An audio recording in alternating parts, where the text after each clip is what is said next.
구독, 좋아요, 알림 설정, 댓글까지 부탁드리겠습니다.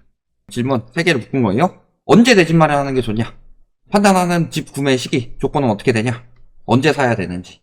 결국에는 집값이 정상화가 되는 부분을 이야기를 하는 거고요. 저희가 집값 폭락을 이야기를 하는 거는 폭등을 했기 때문에 폭락을 한다는 이야기예요. 왜냐면 결국에 집값은 뭘로 결정이 된다? 내 돈 플러스 대출. 이 대출을 내가 거주를 하지 않으면서 무이자로 빌리겠다라는 게 전세인 거고, 내가 거주를 하면서 은행에게 빌리겠다, 이게 주담대인 거예요. 그러니까 내 돈 플러스 전세 또는 내 돈 플러스 주담대로 사는 거다. 근데 문제는 예전 같은 경우는 전세에 거품이 낄 일이 없었는데 지금 전세 시장은 어때요? 예전 폭락할 때는 전세 시장에 거품이 안 꼈습니다. 왜냐면 그때까지는 내 돈 가지고 전세를 살았으니까. 근데 이 전세는 지금은 또 내 돈 플러스 전세자금 대출이죠. 그러니까 여기도 거품이 꼈고 여기 전체적으로도 거품이 낄 수밖에 없는 상황인 거다. 이게 빠져야 정상화가 되는 건데, 그러면은 집값이 극적으로 오르기 위한 방법은 뭐가 있을까요? 지금 이야기가 다 나왔어요. 소득이 엄청나게 유의미하게 늘어나든가, 아니면 대출이 유의미하게 엄청나게 늘어날 수 있는 상황. 주담대나 전세자금 대출이. 그러면 이 대출이 유의미하게 늘어날 수 있는 상황은 크게 두 가지가 있죠. 첫 번째, 금리가 폭락을 하는 상황. 언제 정도? 코로나 이하로. 코로나 집값을 넘어서기 위해서는 금리가 코로나 이하까지 폭락을 해야 됩니다. 아니면 한도를 엄청나게 늘려주는 상황. 즉 DSR 폐지. 이런 경우인 거죠. 그러면은 현재 집값에서 더 올라가기 위해서는요, 이런 것들이 받쳐줘야지 현재 집값을 밟고 올라갈 수가 있습니다. 근데 코로나 이하까지 금리를 내릴 상황이 되나요? 안 되죠. 물가가 지금 난리를 치고 있는데. 그럼 한도를 DSR 폐지를 할 수 있나요? 안 돼요. 이거 바젤3예요. DSR은 바젤3의 IFRS 9에서 비롯됐다고 보면 됩니다. 미래 손실 대비를 해야 된다. 현재 손실에서. LTV라는 것 자체가요, 현재 대비로 보기 때문에 현재 집값이 10억이니까 현재 가치가 10억이니까 8억을 빌려줄 수가 있어요.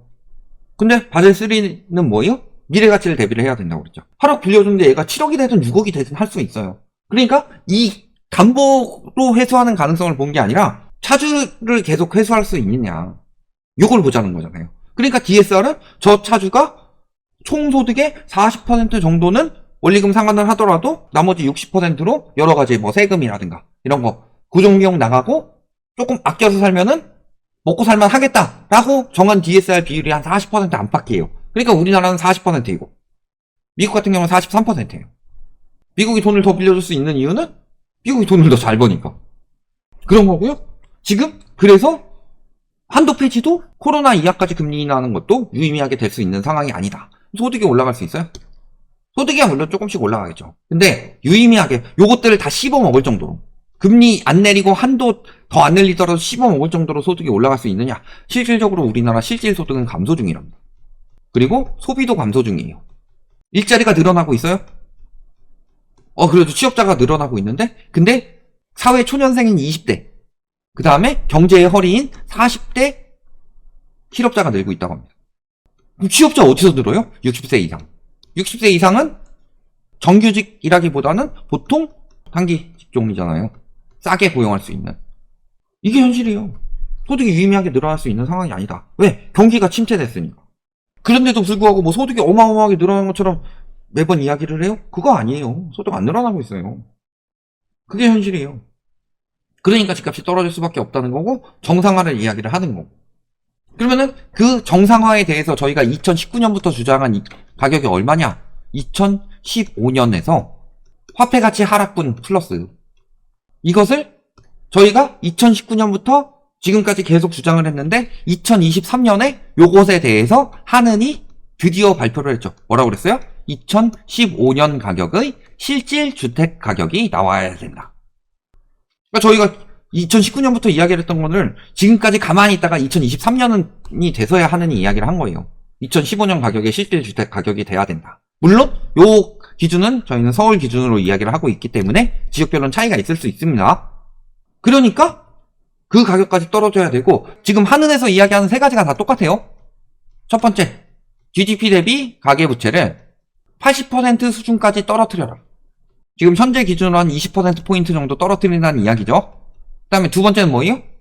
2015년 가격의 실질 가격 지수가 돼야 된다. 세 번째가 뭐예요? DSR을 40%로 안정시킨다. 그러니까 예외를 제외하는 거예요. 근데 현재 주담대 차주의 평균 DSR은 60% 정도가 된다고 합니다. 그러니까 요걸 한 20% 정도를 낮춰서 안정을 시켜야 된다는 소리예요. 이게 2015년 실질 가격 지수를 말하는 거다. 요 이야기랑 요 이야기가 똑같아요. DSR은 과거에 책정을 안 했으니까 정확히 보진 못하겠지만 GDP 대비 가계부채는 볼 수가 있잖아요. 우리가 한국의 GDP 대비 가계부채입니다. 여기 보시면 여기 뚝 떨어지죠. 왜 떨어졌어요? 보험에서 IFRS 17 요거 적용하면서 보험 약관 대출을 뺐기 때문에 떨어진 거다. 근데 요거를 길게 뽑아보면요, 2015년 정도의 실질 주택가격 지수가 나왔던 이 시기에 GDP 대비 가계부채가 80% 정도다. 그러니까 하늘에서는 다 똑같은 이야기를 하고 있는 거다. 2015년 정도 가격까지 떨어져야지 경제가 돌아갈 정도가 된다. 안 그러면 경제가 계속 무너질 수밖에 없다.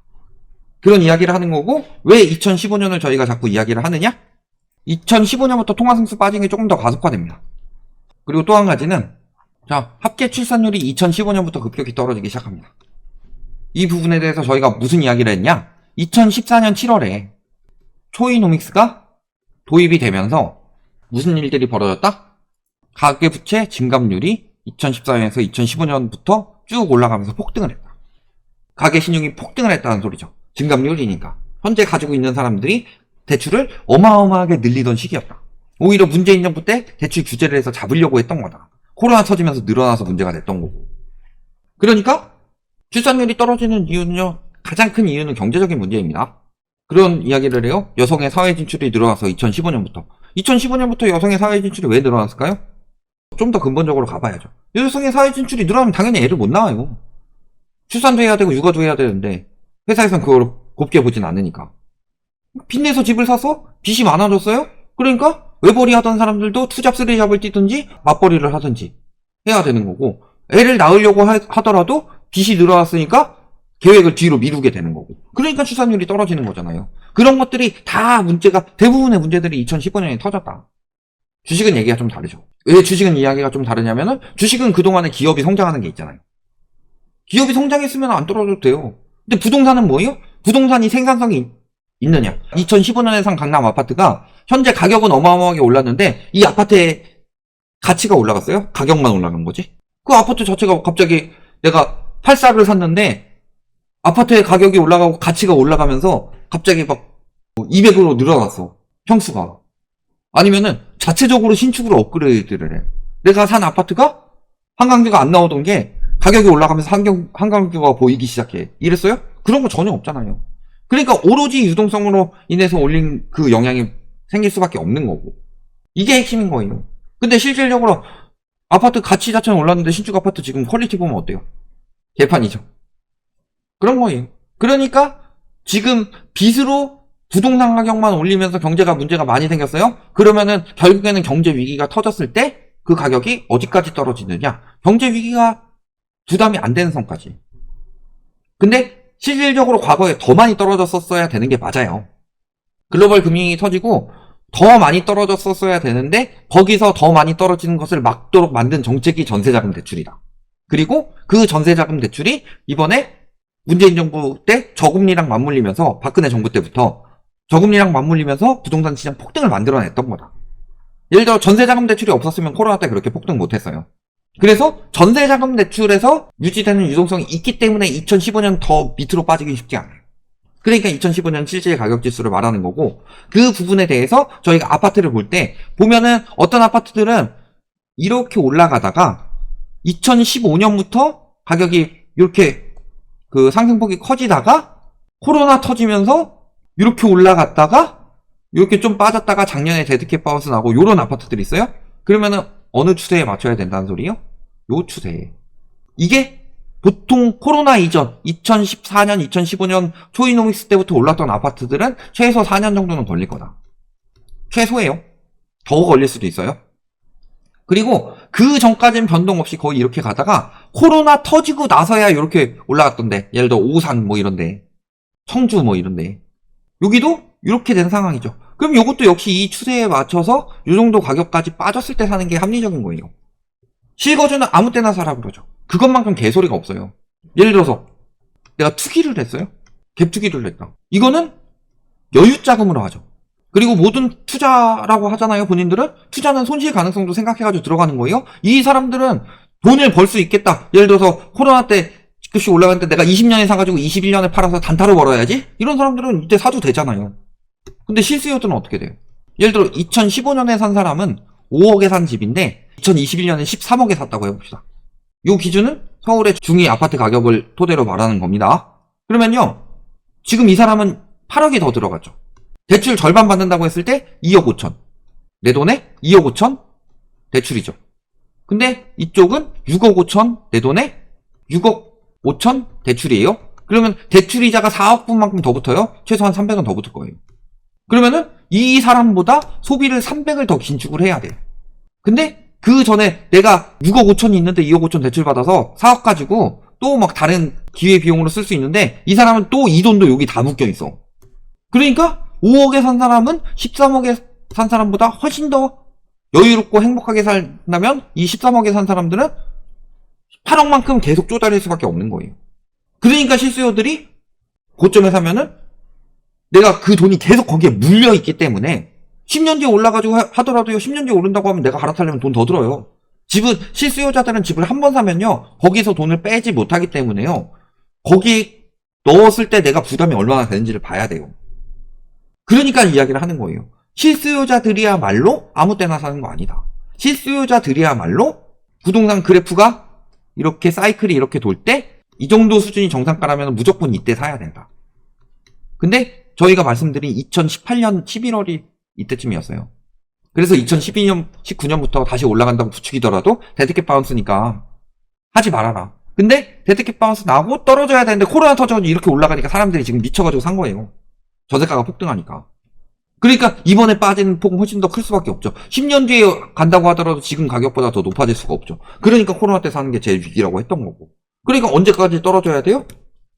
최소 전세 또는 월세를 한 번 정도는 더 사시는 것. 그 다음에 많이 올랐던 곳 같은 경우는 2번까지도 하는 걸 생각을 해봐야 된다. 그런 거고. 그러니까 지금 매매도 전세도 위험하면 월세 살면 되나요? 네. 왜냐면 지금 전세는 왜 위험해요? 전세는 전세 자금 대출이 한번 올렸는데 여기서 코로나 때 전세 보증보험을 악용해가지고 한 번 더 폭등을 시켜놨어요. 그러니까 전세 자금 대출이 감당할 수 있어가지고 올라갈 수 있는 돈이 3억이라면 지금 코로나랑 전세 보증보험 믿고서 막 더 빌리라고 해가지고 지금 6억까지 올라간 상황이에요. 요게 이렇게 빠질 수밖에 없다. 허그가 터지면. 그러면은 허그가 터졌을 때는 보증보험 보장을 못 받죠.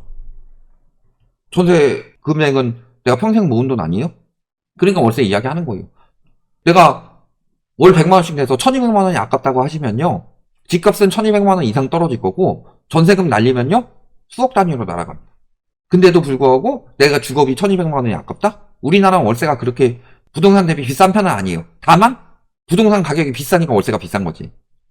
그런데 전세금 날리는 거나 매매해가지고 집값 폭락했을 때 받는 피해보다 월세로 쓰는 돈이 3발의 피 수준이다.